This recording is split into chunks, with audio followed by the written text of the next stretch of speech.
Hello friends, welcome to our channel study for you. So guys, जैसा कि आज जो आपका एसएससी सीएचएसएल का 11 अगस्त के फर्स्ट शिफ्ट का एग्ज़ाम हो गया है दोस्तों, जिसका जो है मैं आपको बिल्कुल 100% एक्यूरेट आंसर के साथ जो है इस वीडियो में बताऊंगा। तो देख लेते हैं कि किस प्रकार के जो है आज आपके 11 अगस्त के फर्स्ट शिफ्ट के एग्ज़ाम में जो है प्रश्न पूछे गए हैं। उससे पहले एक बात और दोस्तों, कि जिन्होंने भी अगर चैनल को सब्सक्राइब नहीं किया है तो एसएससी सीएचएसएल एग्ज़ाम से रिलेटेड पल पल की अपडेट के लिए जो है चैनल को सब्सक्राइब ज़रूर कर दीजिएगा। और बगल में ही आपको एक बेल आइकन यानी घंटे का निशान भी दिख रहा होगा, तो आप उसे भी जो है ज़रूर प्रेस कर दीजिएगा। तो चलिए वीडियो को स्टार्ट करते हैं। तो आपका पहला क्वेश्चन आया था कि चरी नृत्य ये जो है किस राज्य का लोक नृत्य है। तो देखिए, ये जो आपका चरी नृत्य है ना, ये आपका राजस्थान राज्य का जो है एक लोक नृत्य है। तो राजस्थान आपका यहाँ पे करेक्ट आंसर होगा। इसके अलावा मैं आपको बता दूं कि ये जो आपका चरी नृत्य है ना, ये आपके राजस्थान के गुर्जर जाति की महिलाओं के द्वारा जो है इस नृत्य को जो है वो किया जाता है। और अगर इनके प्रसिद्ध नृत्यांगना की बात कर ले तो देखिए, ये जो आपका फल्गु बाई है ना, ये आपके चरी नृत्य से संबंधित है। तो ये फैक्ट भी आपको ध्यान में रखना है।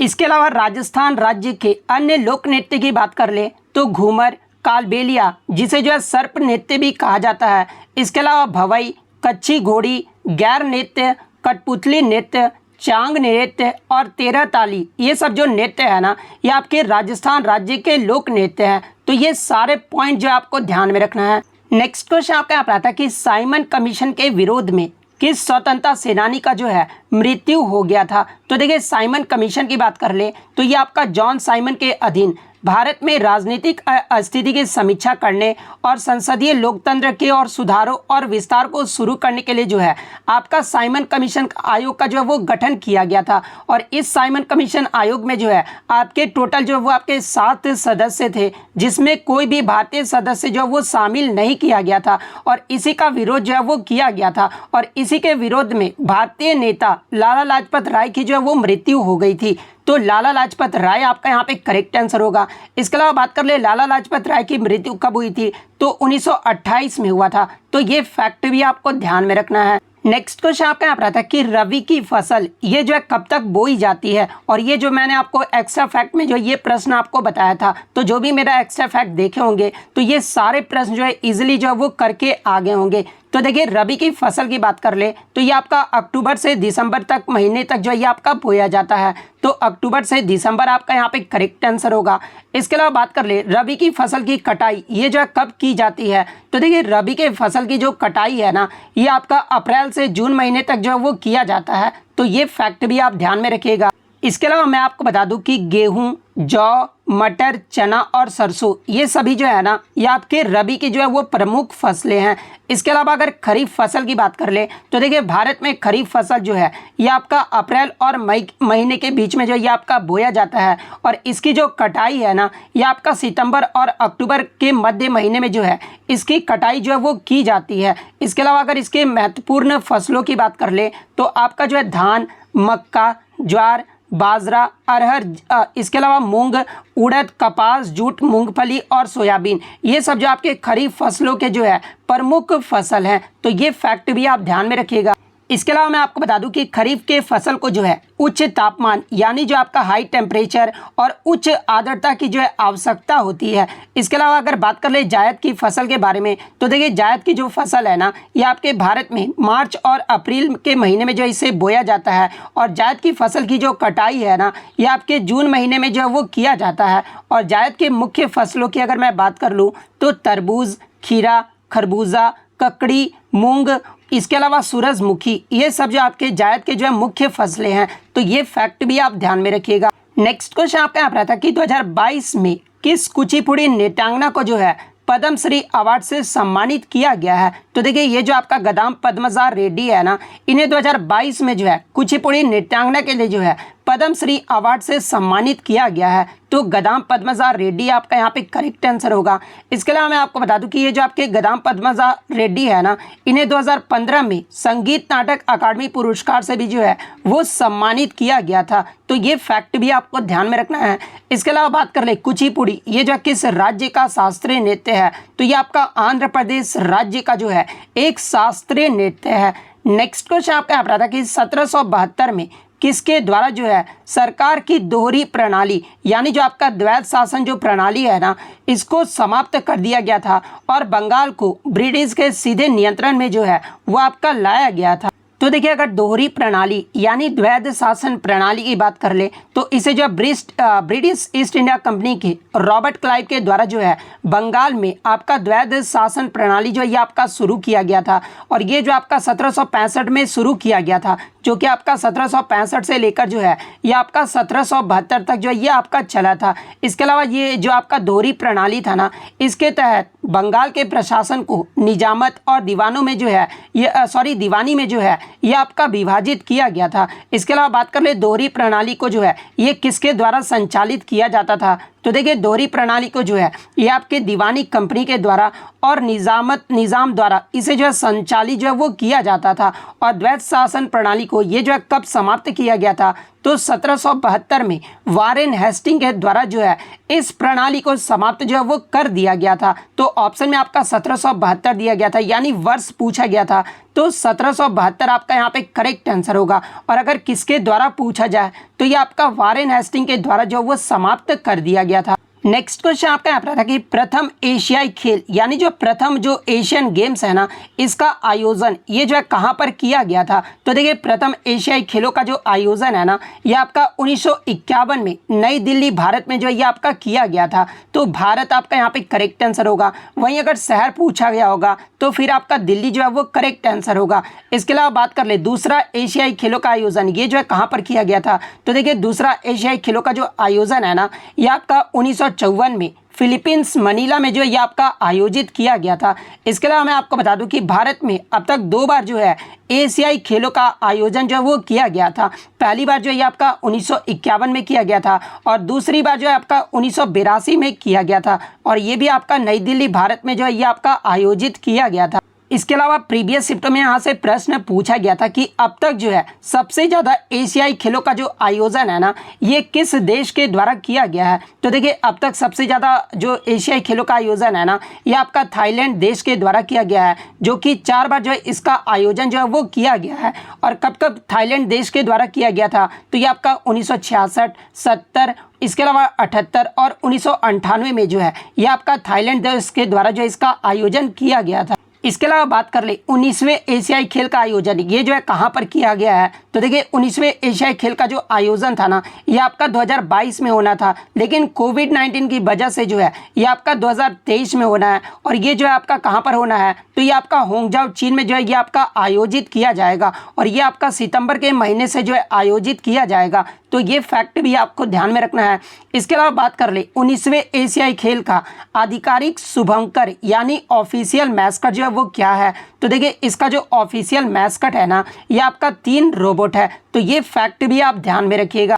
इसके अलावा आप कमेंट करके जवाब दीजिएगा कि जो आपका 18 एशियाई खेल का जो 18वां संस्करण है ना ये आपका 2018 में आयोजित किया गया था। और आपको कमेंट करके जवाब देना कि ये जो आपका 18वां संस्करण 2018 में ये जो है कहाँ पर आयोजित किया गया था, ये जो आप कमेंट करके जो है जरूर जवाब दीजिएगा। नेक्स्ट क्वेश्चन आपका यहाँ पर आता कि सुनील छेत्री अंतर्राष्ट्रीय गोल स्कोरर की सूची में जो है ये किस स्थान पर है, तो देखिए सुनील छेत्री की बात कर ले तो ये आपके ऑल टाइम अंतर्राष्ट्रीय गोल स्कोरर की सूची में जो है ये आपके 4थे स्थान पर है। तो चौथा आपका यहाँ पे करेक्ट आंसर होगा। अगर पहले स्थान की बात कर ले तो पहले स्थान पे जो आपका पुर्तगाल के क्रिस्टियानो रोनाल्डो है, इन्होंने जो है 200 मैचों में जो है 123 गोल जो है अंतर्राष्ट्रीय गोल किए हैं। सेकंड स्थान पे जो आपके ईरान के अली डेई हैं जो कि आपके संन्यास ले लिए हैं और ये जो आपके 148 मैच में जो है टोटल 109 अंतर्राष्ट्रीय गोल किए हैं। और थर्ड पे जो आपके अर्जेंटीना के लियोनल मेसी हैं, इन्होंने जो है टोटल 175 मैच में जो है 103 अंतर्राष्ट्रीय गोल जो है वो किए हैं। वहीं अगर सुनील छेत्री की बात कर ले तो ये आपके भारत के हैं और ये टोटल 142 मैच में जो है अंतर्राष्ट्रीय 92 गोल जो है वो किए हैं। नेक्स्ट क्वेश्चन आपका यहाँ पर आता है कि चुंबक चुंबकीय क्षेत्र रेखाओं का जो दिशा है ना वो क्या होता है। तो देखिए बार मैग्नेट के अंदर जो आपका मैग्नेटिक फील्ड लाइंस का जो डायरेक्शन होता है ना ये आपका दक्षिणी ध्रुव से जो है उत्तरी ध्रुव तक होता है। तो दक्षिणी ध्रुव से उत्तरी ध्रुव आपका यहाँ पे करेक्ट आंसर होगा। इसके अलावा बात कर ले बार मैग्नेट के बाहर यानी चुंबक के बाहर मैग्नेटिक फील्ड लाइंस का जो आपका दिशा जो ये क्या होता है। तो देखिए चुंबक के बाहर चुंबकीय क्षेत्र रेखाओं की जो दिशा है ना ये आपके उत्तरी ध्रुव से दक्षिणी ध्रुव तक होता है। तो ये फैक्ट भी आप ध्यान में रखिएगा। नेक्स्ट क्वेश्चन आपका यहाँ पर आता है कि निद्रा रोग जिसे जो आप स्लीपिंग सिकनेस भी जो है वो कहा जाता है ये जो आपका किस प्रोटोजोवा के कारण होता है। तो देखिए सबसे पहले मैं आपको बता दूं कि ये जो आपका निद्रा रोग यानी स्लीपिंग सिकनेस जो रोग होता है ना ये आपके प्रोटोजोवा के कारण होता है। और किस प्रोटोजोवा के कारण होता है तो ये आपका ट्रिपेनोसोमियासिस ट्रोपोजोवा के कारण होता है। तो ट्रिपेनोसोमियासिस आपका यहाँ पे करेक्ट आंसर होगा।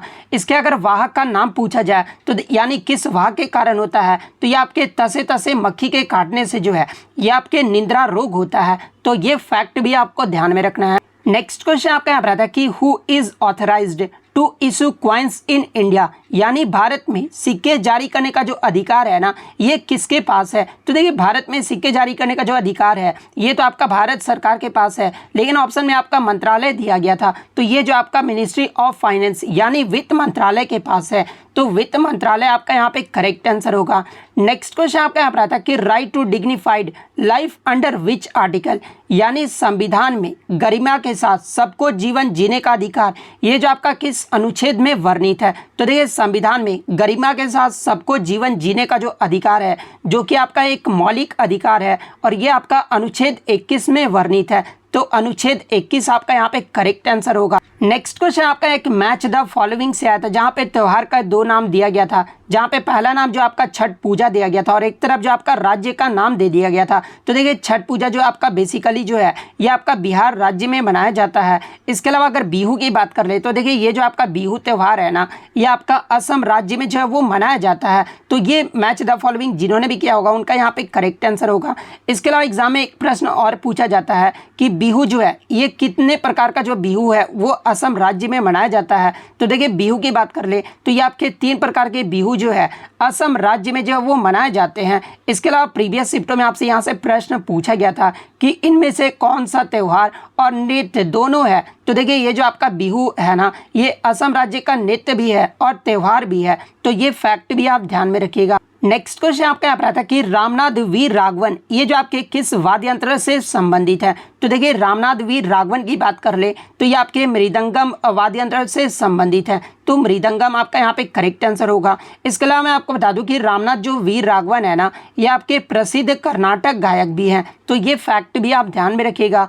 नेक्स्ट क्वेश्चन आपका यहाँ पर था कि भारत में वर्ष 2023 में किस रोग को खत्म करने का टारगेट यानी लक्ष्य जो है वो रखा गया है। सॉरी लक्ष्य रखा नहीं गया है, टारगेट लिया गया है। तो देखिए भारत ने वर्ष 2023 में जो है ये आपका सिकल सेल एनीमिया जो रोग है ना इसे खत्म करने का टारगेट जो है वो लिया है। तो सिकल सेल एनीमिया आपका यहाँ पे करेक्ट आंसर होगा।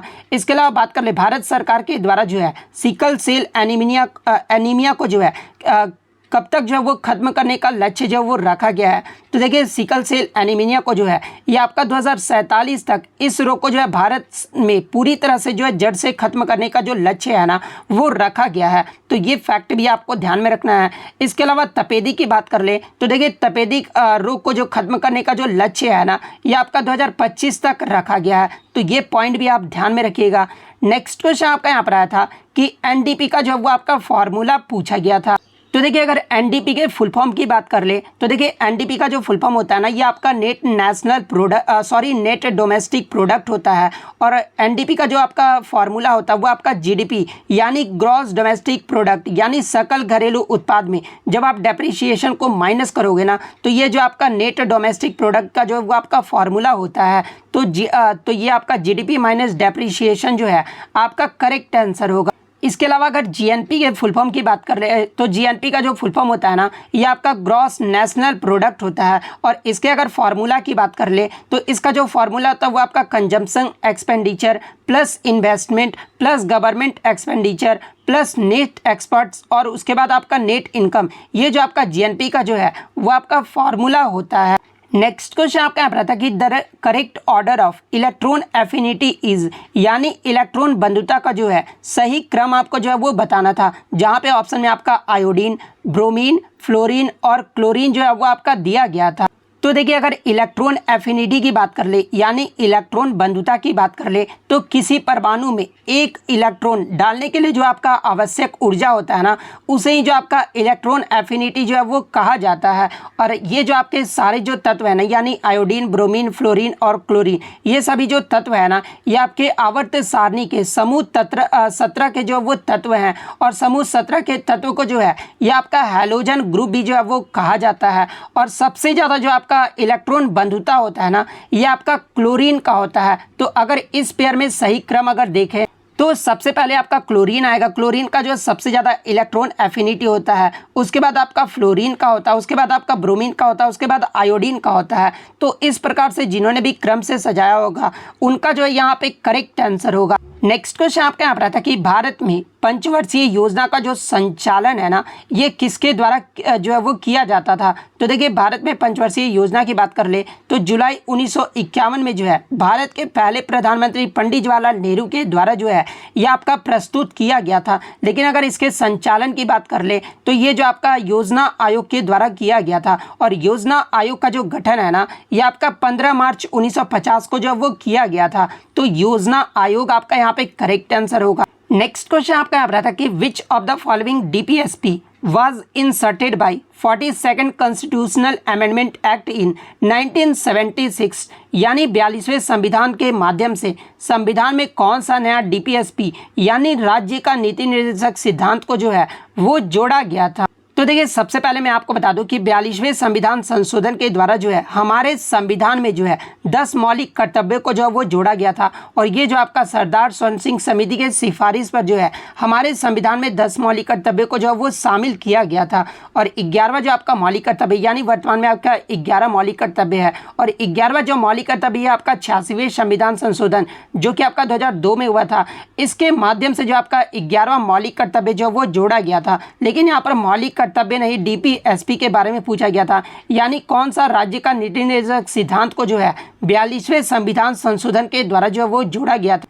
तो देखिए equal justice and free legal aid यानी सामान्य न्याय को बढ़ावा देना और गरीबों को निःशुल्क कानूनी सहायता प्रदान करना, जो कि आपका अनुच्छेद 39A में है। और इसे जो आपका डीपीएसपी यानी राज्य के नीति निर्देशक सिद्धांत के द्वारा जो है 42वें संविधान संशोधन जो कि आपका 1976 में हुआ था, इसके माध्यम से जो आपका डीपीएसपी इस डीपीएसपी को जो वो जोड़ा गया था। तो equal justice and free legal aid आपका यहाँ पे करेक्ट आंसर होगा। नेक्स्ट, तो इतने क्वेश्चन जो है आज मुझे बच्चों के द्वारा मिले हैं जो कि 100% रियल और ऑथेंटिक है। तो अगर वीडियो अच्छी लगी हो तो वीडियो को जो है लाइक ज़रूर कर दीजिएगा। और इसी तरह एसएससी के किसी भी एग्ज़ाम का रियल एनालिसिस पाने के लिए जो है चैनल को सब्सक्राइब ज़रूर कर दीजिएगा। तो मिलते हैं नेक्स्ट वीडियो में, तब तक thank you, all the best.